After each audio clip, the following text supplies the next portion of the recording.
Sobrang daming moss. Ang naging investment ko na sa sa isopod, mahigit ng 6K. Alright, so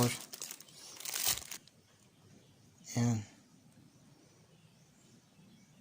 Siyempre para hindi mag-inbreeding yung mga nandoon sa hindi mag-inbreeding yung mga nandoon sa sa unang ko. Ala. Luminaw. Ayun So ang ganda ng lemon blue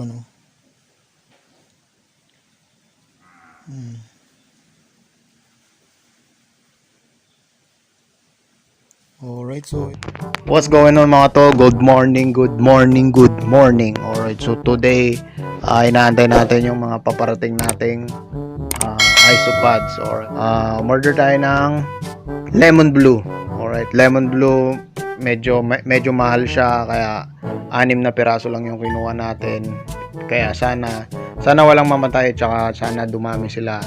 Tsaka umorder din tayo ng panibagong colony ng Amber Ducky kasi pangit daw pag nag-i-inbreeding yung mga Amber Ducky. So kailangan natin hindi lang tayo kumuha sa isang breeder, so dapat kumuha din tayo sa ibang breeder. So in that way ma-avoid natin yung breeding tsaka gumanda yung mga produce natin.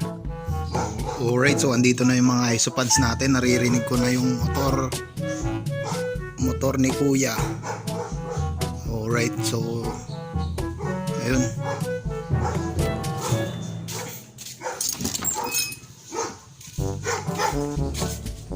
Oops.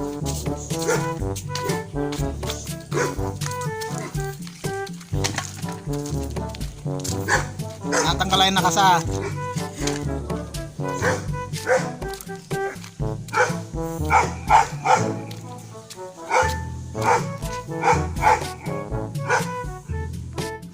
Alright, so ito na yung yung ating isopods. So alright.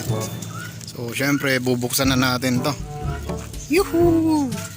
Sobrang excited. Lemon blue.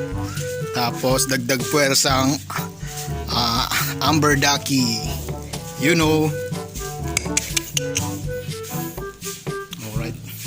Alright, so bago natin buksan, big shoutout nga pala doon sa pinagbilan natin ng Amber. Alright, pero yung sa lemon blue, bali ibang tropa yung nagbigay. Ayaw magpakilala Alright, siyempre bubuksan na natin.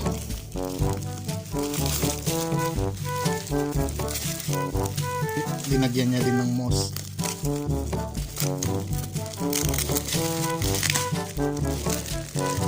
Sobrang daming moss.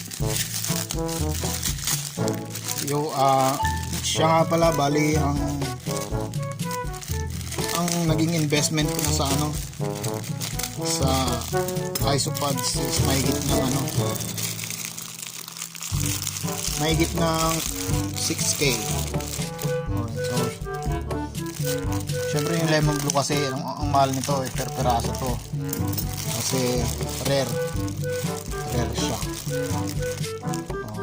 Ayan Ayan. Ito yung mga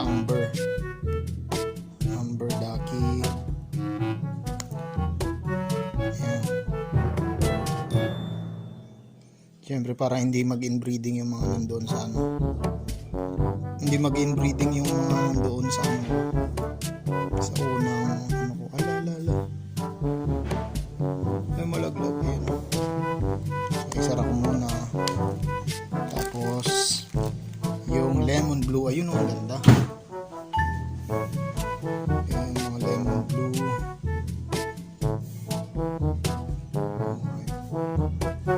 So huwag na natin buksan. Medyo yung pala luminaw. Ayan so ang ganda ng lemon blue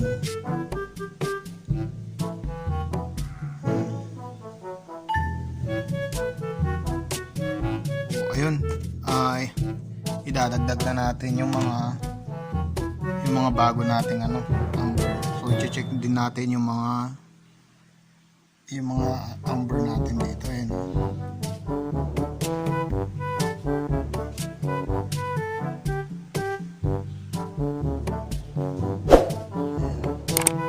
Bali, ilalaglag na natin to.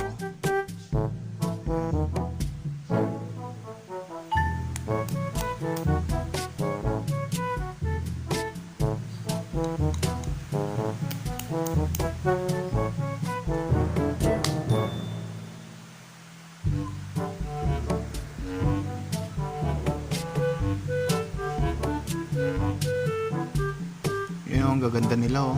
Sana mapadami natin to ano.